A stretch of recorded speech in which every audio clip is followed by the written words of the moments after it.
បោះកែងអូយបាទនិយាយមិនទាន់ផុតពីមាត់នោះជំរាបសួរពុកម៉ែបងប្អូនដែលស្នេហាវិស័យបណ្ដាលគុណខ្មែរបាទបងប្អូនភ្លេចព្រឹត្តិការណ៍កាលពីថ្ងៃបុណ្យអុំទូកកន្លងផុតទៅនៅបងប្អូនហើយកាលពីថ្ងៃនោះបាទមានបងប្អូនណាខ្លះបានទស្សនា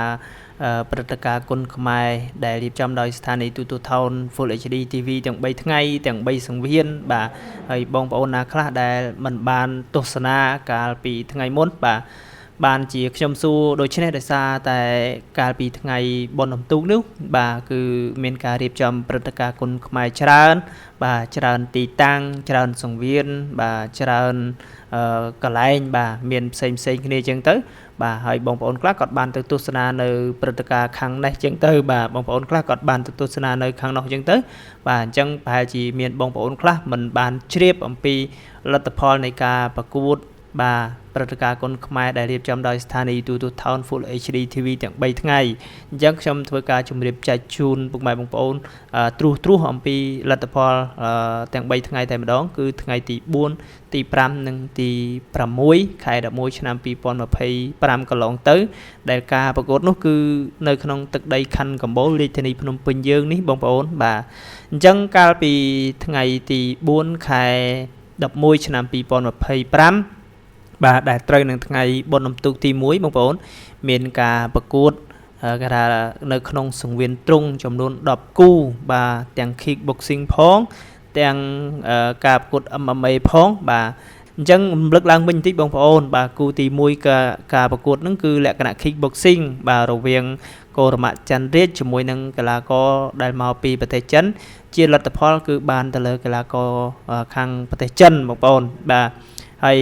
ការប្រកួតគូទី2គឺជាការប្រកួតលក្ខណៈ kick boxing ដែរបាទដែលជាការប្រកួតដោយកីឡាករហ៊ីតាដែលជាកីឡាករអេស្ប៉ាញបងប្អូនបាទតំណាងឲ្យខាងគុនខ្មែរយើងប្រកួតជាមួយនឹងកីឡាករចិនបាទជាលទ្ធផលគឺកីឡាករហ៊ីតាជាអ្នកទទួលបានជ័យជំនះនៅក្នុងការប្រកួតមួយនោះបាទហើយការប្រកួតគូទី3គឺចូលដល់លក្ខណៈ MMA វិញម្ដងបងប្អូនគឺការប្រកួតរវាងស៊ីមុនស្រុនជាមួយនឹងកីឡាករដែលមកពីប្រទេសចិនបាទជាលទ្ធផលគឺកីឡាករចិនក៏ទទួលបានជ័យជំនះនៅត្រឹមតែទឹកទី1ទេបងប្អូនបាទអញ្ចឹងកីឡាករស៊ីមុនស្រុននេះបាទគាត់បែកផងបាទត្រូវបាន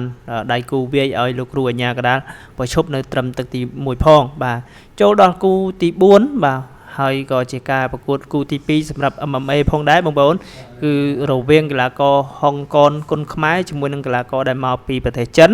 បាទជាលទ្ធផលគឺកីឡាករមកពីប្រទេសចិនក៏ទទួលបានជ័យជំនះនៅត្រឹមទឹកទី2បាទហើយគូទី5គឺការប្រកួតលក្ខណៈ MMA ដែរបាទ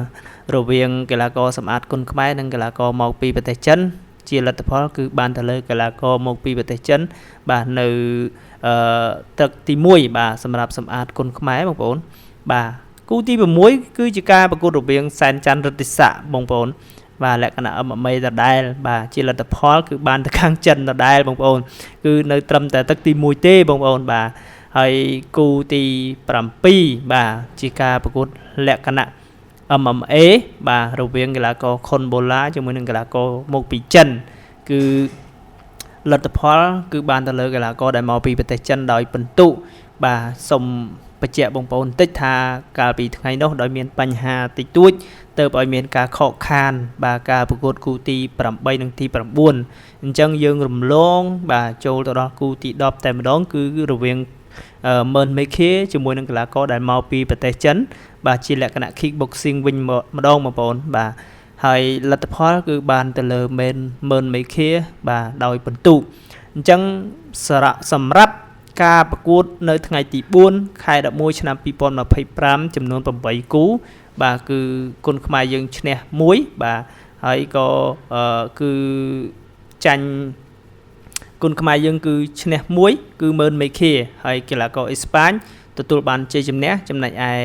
កីឡាករដែលមកពីខាងប្រទេសចិនប្រកួតបាន8នាក់ហ្នឹងគឺគាត់ឈ្នះ5ហើយនឹងចាញ់2បាទចាញ់5ឈ្នះ2ឈ្នះ5ឈ្នះ6ចាញ់2បាទអញ្ចឹងចូលដល់ថ្ងៃទី5ខែ11ឆ្នាំ2025វិញបងប្អូនហើយក៏ត្រូវនឹងថ្ងៃទី2នៃព្រះរាជពិធីបុណ្យអុំទូកដែលជាការប្រកួតគេហៅថាព្រឹត្តិការណ៍គុនខ្មែរ XUSA បងប្អូន បាទបើតាមការរៀបចំបាទគឺ5ទល់5គុណខ្មែរ5ហើយកីឡាករមកពីសហរដ្ឋអាមេរិកចំនួន5នាក់ដែរធ្វើការប្រកួតចំនួន5គូតែម្ដងប៉ុន្តែដោយមានការផ្លាស់ប្ដូរបាទដៃគូឈុតសេរីវ៉ាន់ថង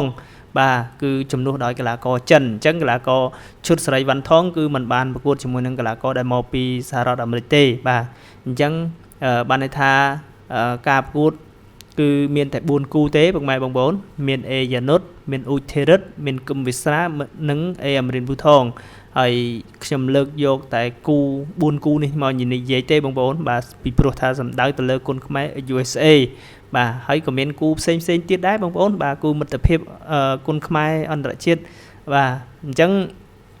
5គូ4គូនេះគូទី1គឺជាការជួបគ្នារវាងអេយ៉ានុតជាមួយនឹងកីឡាការិនីមកពីសហរដ្ឋអាមេរិកជាលទ្ធផលគឺកីឡាករមកពីសហរដ្ឋអាមេរិកគាត់ទទួលបានជ័យជំនះទៅលើកីឡាករអេយ៉ានុតបាទហើយគូទី2គឺរវាងអ៊ូថេរិតជាមួយនឹងកីឡាករមកពីសហរដ្ឋអាមេរិកបាទហើយជាលទ្ធផលគឺបានទៅលើកីឡាករដែលកីឡាករអ៊ូថេរិតឈ្នះដោយពិន្ទុបាទចំណែកឯគូទី3បាទជាការប្រកួតរវាងគឹមវាសនាជាមួយនឹងកីឡាករដែលមកពីសហរដ្ឋអាមេរិកដែរគឺ Marcus ហើយការប្រកួតរបស់គាត់បានត្រឹមតែ1ទឹកទេបាទដោយ Marcus វាចូលពោះទឹកគឹមវាសនាធ្វើឲ្យគឹមវាសនាមិនអាចបន្តការប្រកួតតទៅមុខទៀតបានត្រឹមទឹកទី1បាទហើយក៏ចូលទៅដល់គូពិសេសតែម្ដងបងប្អូនរវាងអេអាមរិនពូថងជាមួយនឹងអ៊ីវ៉ាន់ប៊ូតុនបាទហើយក៏ជាការប្រកួតដណ្ដើមខ្សែក្រវ៉ាត់2ខ្សែតែម្ដងបាទដោយសារតែពួកគាត់ដាក់ខ្សែក្រវ៉ាត់ម្នាក់មួយខ្សែក្នុងការប្រកួតមួយនេះប្រសិនបើនរណាឈ្នះនឹងយកខ្សែក្រវ៉ាត់ទាំងពីរតែម្ដងបាទហើយជាលទ្ធផលគឺបានទៅលើអេអាមរិនភូថងបាទហើយអញ្ចឹងសរុបលទ្ធផលសម្រាប់ថ្ងៃទី2នៃព្រះរាជពិធីបុណ្យនំទូករវាងគុណខ្មែរ USA 4គូគឺលទ្ធផលខ្មែរគុណខ្មែរយើងឈ្នះ2ចាញ់2បាទហើយបន្តមកទៀតគឺចូលដល់ថ្ងៃទី3នៃព្រះរាជពិធីបុណ្យនំទូកបាទត្រូវនឹងថ្ងៃទី6ខែ11ឆ្នាំ2025កន្លងទៅបងប្អូនដែលការប្រកួតចូលដល់ព្រឹត្តិការណ៍ Eight-Man Tournament បងប្អូនបាទអញ្ចឹងបងប្អូនដឹងហើយថាព្រឹត្តិការណ៍ Eight-Man Tournament គឺមានកីឡាករបាទមកពីបណ្ដាប្រទេសផ្សេងគ្នាចំនួន8ប្រទេសបាទមានតាំងពីThera ដែលជាគុណខ្មែរយើងបាទ Pavel ដែលជាកីឡាករ Belarus មានកីឡាកររុស្ស៊ីមានកីឡាករអ៊ីរ៉ង់មានកីឡាករអេស្ប៉ាញមានកីឡាករម៉ូរ៉ូកូមានកីឡាករអូស្ត្រាលីចឹងទៅបងប្អូនបាទការប្រកួតឆ្លងកាត់ពីជុំទី1បាទដល់ជុំទី2ជុំទី3គឺរកឃើញ